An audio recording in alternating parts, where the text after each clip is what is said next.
One of the strangest parts of advocating for more walkable, bike-friendly, and transit-oriented cities is constantly being accused of wanting to ban cars or saying that no one should ever drive. Things like, "My grandmother delivers fridges for a living. How do you expect her to do that on a bus?" I've always seen this as an expression of car culture, a hyperbolic scream that if you don't give cars everything, then you might as well be banning them. But recently I've been hearing more and more urbanists say, I do want to ban cars, so in this video I want to look at the question in detail.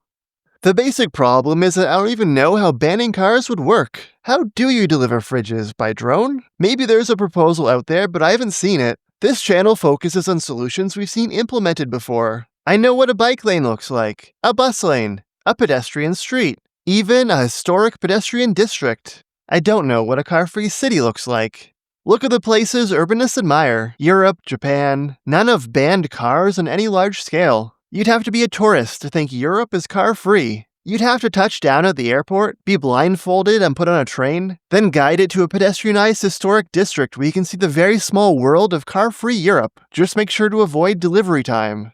Europe is obviously ahead of North America in taming cars. London has congestion pricing. Paris is limiting through traffic in the city center. Cities like Vienna are working on low-car eco-districts. But cars can still go most places, and most households own one, especially outside of city centers. Less car-dependent does not mean car-free. 10 years ago, we did a European road trip with family who wanted to experience the German Autobahn. We rented a car and hit cities for us: Amsterdam, Oslo, Copenhagen, Würzburg, Brussels, plus scenic rural locations that they were interested in.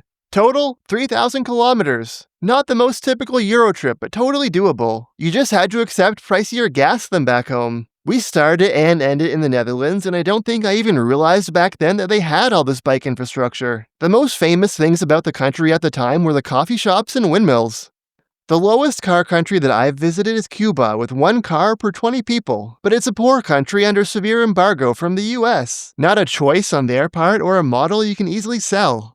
The lowest car jurisdictions in the developed world that I'm aware of are Singapore and Hong Kong, very densely populated city-states with tough congestion measures, especially Singapore, which pioneered congestion pricing in the 70s and whose car permitting system makes owning one considerably more expensive than even the most expensive countries in Europe. Most households in Hong Kong and Singapore don't own cars, but cars have definitely not been banned. Both places have highways, taxis, emergency vehicles, manufacturing, shipping, and deliveries. Yes, even fridge deliveries. Goods vehicles face lower fees due to being more essential. They even have car commuters and enthusiasts, although fewer than the US or Europe. While having some of the best transit in the world, they're not immune to car-centric city design at ground level, to the detriment of pedestrians, cyclists, and buses. Check out the channel Taste You Die for more on urbanism in Singapore. To put it in perspective, banning cars in a place like Canada, Australia, or America means leapfrogging not just Europe and Japan, but also very low driving places like Hong Kong and Singapore to create a model of urbanism, a car-free city that doesn't really exist yet. Some of the "actually I do want to ban cars" urbanists point to examples like Cul-de-sac Tempe, a new car-free neighborhood under construction near Phoenix, Arizona. It's a super cool project, but not actually literally car-free. There's parking for businesses and deliveries. And it's a neighborhood of 1,000 people the size of a city block, not a model for a car-free city. Another example is Mackinac Island, a car-free resort town in Michigan. Again, cool place, but it's a state park with a town of 500 attached to it, not a model for a car-free city. I even saw a person bring up Disneyland. Look at this massive 6-level parking garage, plus all these other parking lots. By floor space, Disneyland is more parking than theme park. Most European examples, like the Vauban neighborhood of Freiburg in Germany, are again some variation of low car, not car-free, and they're again neighborhoods rather than cities. The closest thing to a car-free city I'm aware of is Venice. The historic islands, population 50,000, actually have no cars except a few at the edge. But they do have car-sized vehicles, boats, performing many of the same functions: taxis, deliveries, emergencies. Why do these details matter? Well, low car answers logistical questions that car-free leaves open. Deliveries? Simple. Cargo bikes would be an option, but your grandmother's fridge delivery business probably will use a car. Or rather a truck, I'm lumping them together here. Second, transportation is simpler within a neighborhood. We already have high-rise apartment complexes with 500 or 1,000 people and no cars, only walking or elevators, for travel within the common areas, sometimes including access to shops. Still not a model for a car-free city, though.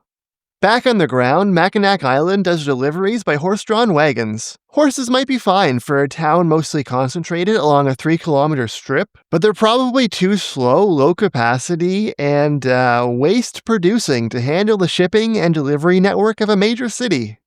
Look at mainland Venice. There's a major industrial hub called Marghera with shipbuilding, container logistics, fertilizers, and other chemical processing. The car-free historical city works great for a tourist economy, but not for creating and moving the goods and materials that we all rely on. And that tourist economy has pushed out most of the actual residents of the historic city. I am about as pro-walking, cycling, and transit as they come. I have literally never owned a car, and I want to see protected bike lanes everywhere. I think our cities and especially suburbs have gone overboard in prioritizing cars above the viability and safety of all other modes. But even I can think of lots of cases where cars are useful. Shipping and large deliveries rely on trucks. We rent vans for moving.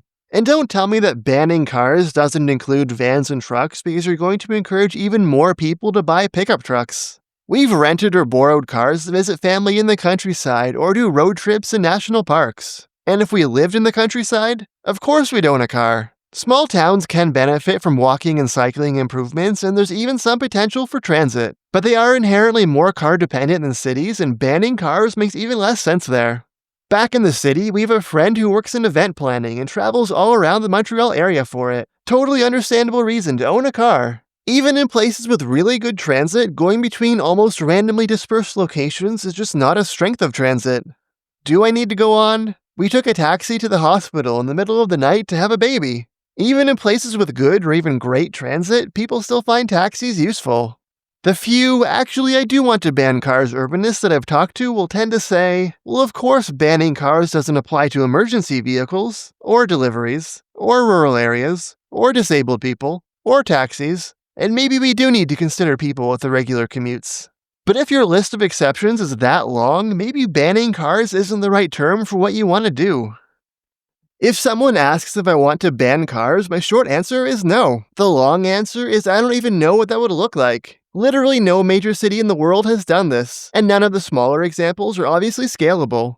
Even if we take a softer version and assume banning cars only applies to personal vehicles and not deliveries or taxis, it's still the case that no major city in the world has done that, not even the very dense city-states with amazing public transit. How would it even work in a large suburban country like Canada, Australia, or the US? This video was originally going to be entirely about the misunderstandings and misperceptions that lead people to worry that urbanists want to ban cars, like lacking awareness of other countries that we want to emulate or taking an all-or-nothing approach to transportation. I posted on social media. The idea that urbanists want to ban cars and force everyone to bike comes from a car-centric mindset. No city on Earth requires you to bike. Many people replied, actually I do want to ban cars. Then I thought through other examples where I had heard this and realized I can't entirely say it's a made-up accusation if people actually say it. I wanted to use this video as an opportunity to take the idea more seriously and address both sides.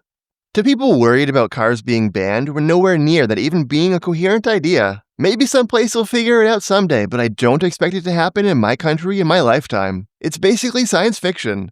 To urbanists, let's be ambitious about rethinking our cities and reducing the dominance of cars, but also specific about what we want and how it would work. I get that sometimes video thumbnails or hashtags have to condense down ideas, but particularly outside of that.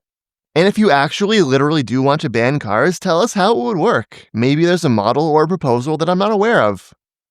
Thanks for watching through to the end of the video. Don't forget to like and subscribe, and a special thanks to our supporters on Patreon.